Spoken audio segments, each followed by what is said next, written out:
زید ممبئی سے سوال پوچھتے ہیں کہ حقہ پینے سے کیا کچھ نقصان ہوتا ہے، اور اگر نقصان ہوتا ہے تو شرع میں اس کی اجازت کیوں ہے؟ بھئی اب کچھ چیزیں وہ ہوتی ہیں کہ اگر نقصان ہے تو اس کے فوائد بھی ہوتے ہیں۔ اب ظاہر بات ہے، اب دوا آپ کھاتے ہیں اور آج کل کی انگریزی دواؤں میں تو جو ہے وہ سائیڈ ایفیکٹ بہت ہوتا ہے، تو ڈاکٹر کیوں لکھتے ہیں، آپ کیوں وہ دوا کھاتے ہیں؟ یہ سائیڈ ایفیکٹ ہے کہ نہیں؟ اب سر درد کے لیے جو ہے وہ بہت مشہور دوا ہے ساریڈان، لیکن ساریڈان اگر آدمی چند کھا لے تو اس کے بعد اس کے اعضاء جو مزمحل ہونے لگتے ہیں۔ ایسے بہت سی دوائیں ہیں، تو یہ کہنا کہ بھئی کیوں اس کی اجازت ہے؟ اجازت، میں نے اس سے پہلے بھی شاید اس طرح کا سوال تھا، تو میں نے کہا اجازت جو ہے بطور دوا اور علاج کے ہے، کیونکہ جو لوگ بیٹھنا ان کا زیادہ دیر ہوتا ہے اور بیٹھ کر ہی کام ہوتا ہے، جیسے فتویٰ لکھنا ہوا، درس دینا ہوا، بیان کرنا ہوا، آج بیٹھنے کی وجہ سے پیٹ میں نفخ پیدا ہوتا ہے، ریاح پیدا ہوتی ہے، تو اس کے لیے حقہ جو ہے وہ ایک بہتر صورت ہے علاج کی، کہ جو تمباکو ہوتا ہے تو تمباکو کا دھواں اگر ڈائریکٹ جائے تو اس کے لیے کافی نقصان، پھیپھڑے وغیرہ کا نقصان ہے وہ اس کے دھواں کی وجہ سے۔ بیڑی پیتے ہیں، سگریٹ پیتے ہیں، تو اس سے کیا ہے، وہ جو اس میں آگ ہوتی ہے تو اس کا جو دھواں جاتا ہے وہ زیادہ نقصان دہ ہے بنسبت حقے کے، کہ حقہ پہ جو تمباکو ہوتا ہے اس کے اوپر آگ ہوتی ہے اور آگ سے وہ تمباکو جلتا ہے، اور پھر جب آدمی کش لیتا ہے تو اس کا دھواں جو ہے وہاں نکل کر کے پہلے پانی میں جاتا ہے۔ حقہ جو ہوتا ہے نیچے ایک بڑا سا برتن ہوتا ہے تو اس میں پہلے جاتا ہے، اس میں پانی بھرا ہوتا ہے، اس میں دھواں جاتا ہے اور وہ دھواں اس میں فلٹر ہو کر کے اور پھر پائپ کے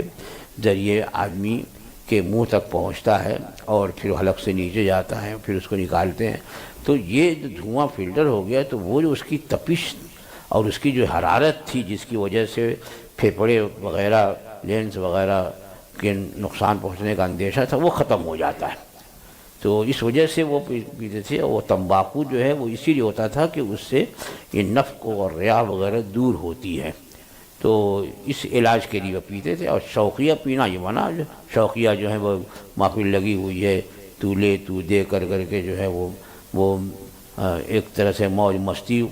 کر رہے ہیں، تو اس کو تو شریعت نے تو منع کیا ہے۔ مطلب یہ کہ ہر لہو و لعب جو ہے شرعاً کیوں ممنوع ہے؟ اس لیے کہ اس میں وقت ضائع ہوتا ہے۔ اس لیے تو ایک موقع پر اعلیٰ حضرت فاضل بریلوی قدس سرہ العزیز نے شکار کے بارے میں فرمایا کہ شکار جو کھیلا جاتا ہے، جس میں جانور کا شکار کیا جاتا ہے، اگر وہ شکار دواعن یا غذاعن ہے، یعنی کھانے کے لیے ہے یا دوا کے طور پر کسی جانور کا شکار کر رہا ہے، تب تو جائز ہے، اب بطور لہو و لعب ہے تو ناجائز ہے۔ تو دونوں پہلو دیکھا جاتا ہے یہاں پر۔ تو یہاں پر بھی جو ہے اب یہ ڈائریکٹ تھوڑی یہ کہہ دیا جائے کہ شکار کی شریعت نے کیوں اجازت دی، بلکہ قرآن مجید میں ہے فاصطادوا، یعنی جب تم احرام کھول لو تو شکار کرو،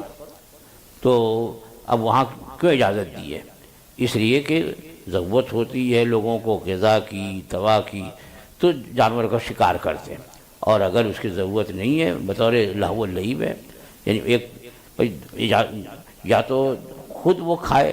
یا یہ ہے کہ وہ فروخت کرے تو اس کے ذریعے اس کی روزی حاصل ہوگی، تو یہ صورت تو شکار کی درست ہے۔ لیکن یہ کہ صرف بطور لہو، اس کو نہ تو